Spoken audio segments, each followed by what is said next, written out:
Hello there. My name's Chris Day. I'm one of the 4 developers on King of the Hat. We've been working on this little party platformer fighting brawler game that's all about hats for the last 5 years or so, and excited to say that it's finally coming out on consoles very soon.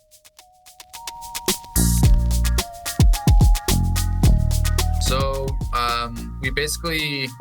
we're learning how to make games while making King of the Hat and some other games. So the roles have switched around a lot. And since we're a small team, you got to wear a lot of hats if you want to work in an indie project like this. So as far as my responsibilities have gone, I've done game design, community management, level design, UI, UX, animation, visual effects for the game,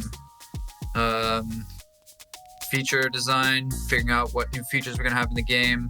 I've helped with some online UI stuff. What else? I've helped with some marketing. I've helped with business and admin.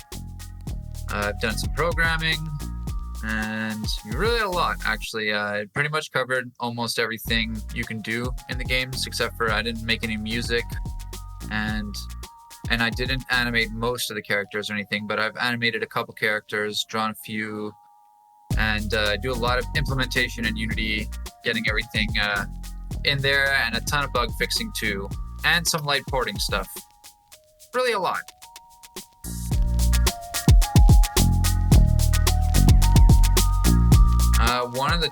The biggest challenge I would say in making this game was deciding to make it online, because that just introduces a whole new slur of problems.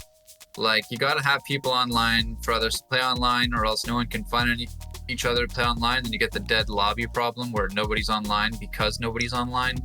No one's willing to stay online either because they can't find others. So because we haven't done our full console launch yet, where we're gonna have the cross-platform amongst all the consoles, we're on smaller platforms that I would say weren't necessarily built for the game like the best. For example, on PC, you got to plug in controllers, and it's just a bit more janky and cumbersome than if it was on consoles, where you would just have a controller automatically built in. So since we had a smaller user base, because we were on a weirder platform, having people be online to play with each other has been one of the biggest difficulties.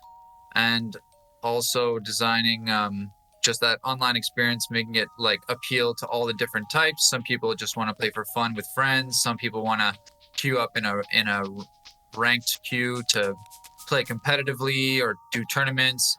Other people just want to be able to hop into a quick play queue and not have to speak to anyone and just hop in and play some games and leave whenever they want.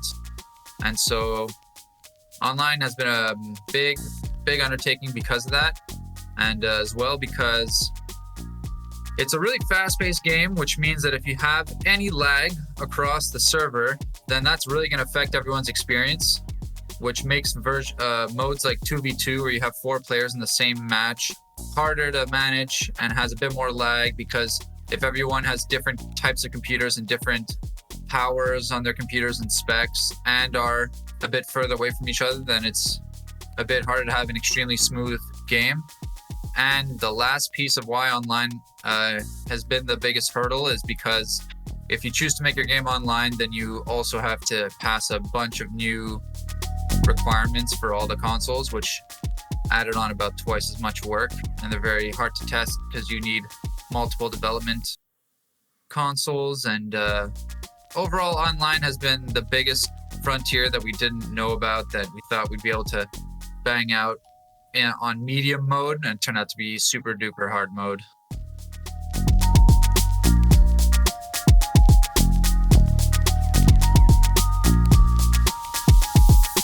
If I had to give advice for your first game, I would say make a really small game, because it's easy for the game to blow out of scope and then you never finish it. And what you really want for your first game is you want to finish it. You want to do everything from A to Z. So even if that's just a really small high score game where there's only 2 controls or 2 mechanics, you can learn a lot about game design and game development by making a fun game that only has 2 mechanics with a few sprites and a few enemies, maybe 1 background or 2 backgrounds, one song, maybe two songs, and the sound effects for that, you'll get an idea of what it takes to make a game on a much smaller scale, and you'll really see that whole process.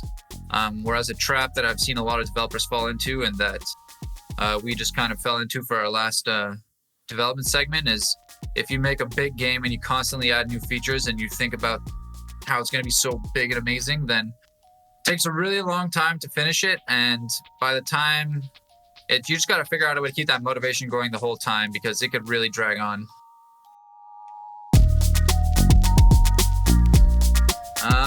Some of my favorite games over the years have been Super Smash Bros.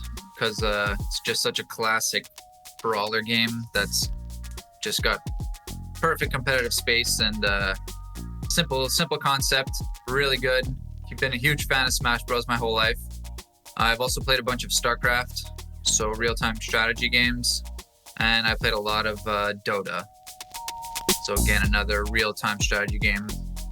Lots of player versus player stuff, which is why we made King of the Hat, is because a lot of the people on the team have an affinity towards PvP games.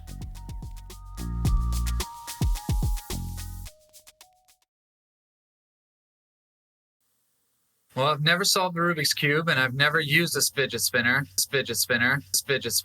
but I think I would probably go for a fidget spinner because I'm pretty fidgety.